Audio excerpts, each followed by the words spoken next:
A paz do Senhor Jesus, 2 capítulo 5, a partir do versículo 15. E ele morreu por todos, para que os que vivem não vivam mais para si, mas para aquele que por eles morreu e ressuscitou. Assim que, daqui por diante, a ninguém conhecemos segundo a carne.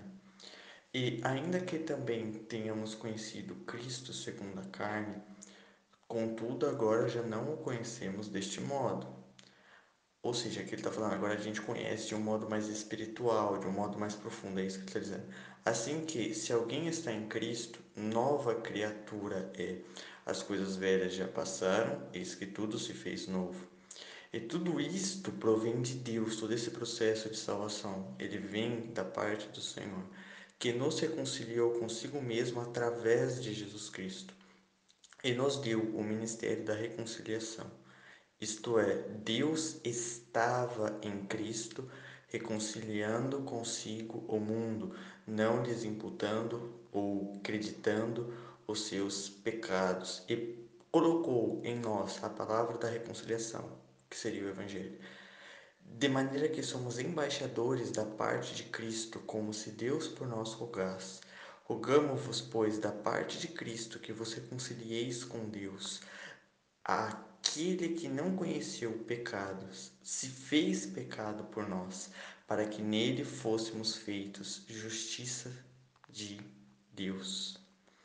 Esse texto, ele é muito maravilhoso, ele fala do sacrifício que Cristo fez por nós, ele fala da universalidade do Evangelho, que Jesus morreu por todos e que essa morte de Cristo trouxe a expiação, trouxe o perdão dos nossos pecados. Nós temos que nos lembrar disso todos os dias, meus irmãos, de que Cristo pagou um alto preço por nós, ele teve que morrer em nosso lugar, morrer por nós, se sacrificar, se entregar como um cordeiro imaculado, sem pecado, sem mancha, para que nós pudéssemos ser transformados, perdoados, e para que agora nós possamos ter uma nova vida, uma vida espiritual, uma vida reta diante do Senhor, como o versículo que nós lemos aqui, que Ele morreu para que a gente tenha uma nova vida, não viver mais para nós, para os nossos desejos, mas para aquele que por eles morreu e ressuscitou, ou seja, Jesus, aquele que por nós, por nossa causa, por amor a nós, fez isso.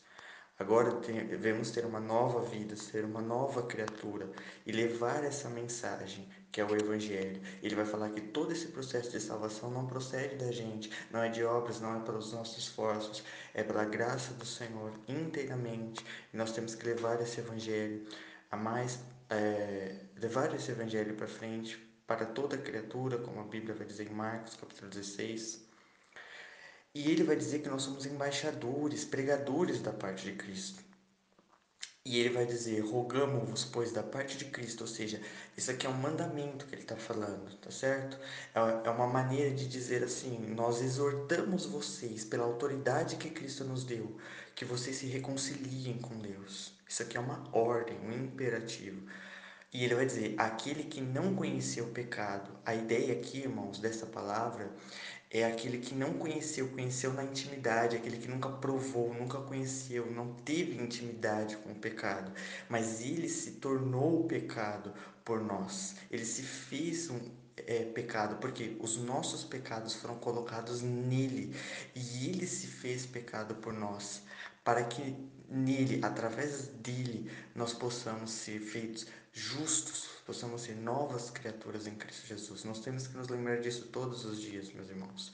E aí sim chega o versículo de Romanos capítulo 8, versículo 1 ao 4. Portanto, visto que Jesus fez tudo isso por nós, agora nenhuma condenação há para os que estão em Cristo Jesus, aqueles que não andam segundo a carne, mas segundo o Espírito, porque a lei do Espírito de vida em Cristo Jesus me livrou da lei do pecado e da morte, porquanto que era impossível ao legalismo da lei, visto como estava enferma pela carne, Deus enviando o seu Filho em semelhança da carne, do pecado, pelo pecado condenou o pecado na carne, para que a justiça da lei se cumprisse em nós, que não andamos segundo a carne, mas segundo o Espírito. A importância da santificação agora.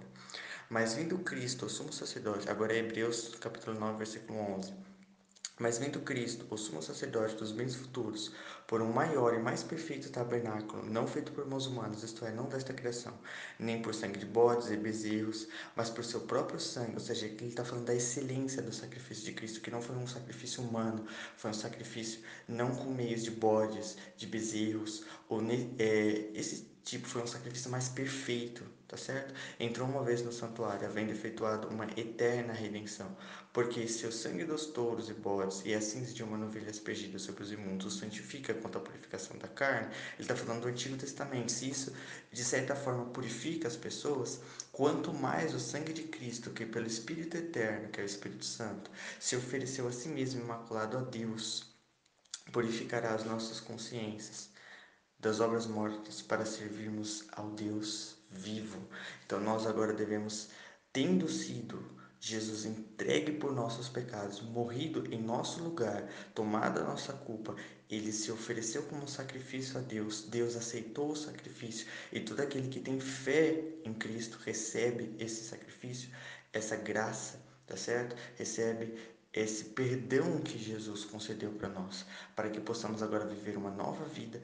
Ele purifica as nossas consciências das obras mortas que simbolizam os pecados que nós cometíamos no passado, para que agora a gente viva em novidade de vida, servindo ao Deus vivo, em uma nova vida, retos, em santidade, agora com o Senhor Jesus, por consequência da nossa salvação, como está escrito em 1 Pedro capítulo 1, a partir do versículo 13, aonde vai dizer que nós fomos salvos da nossa vã maneira de viver pelo precioso sangue de Cristo, como um cordeiro imaculado e incontaminado, sem pecado e perfeito, que se ofereceu por nós, para que nós possamos ser santos e sermos transformados e possamos ser salvos pela graça do Senhor e não pelos nossos méritos. Amém?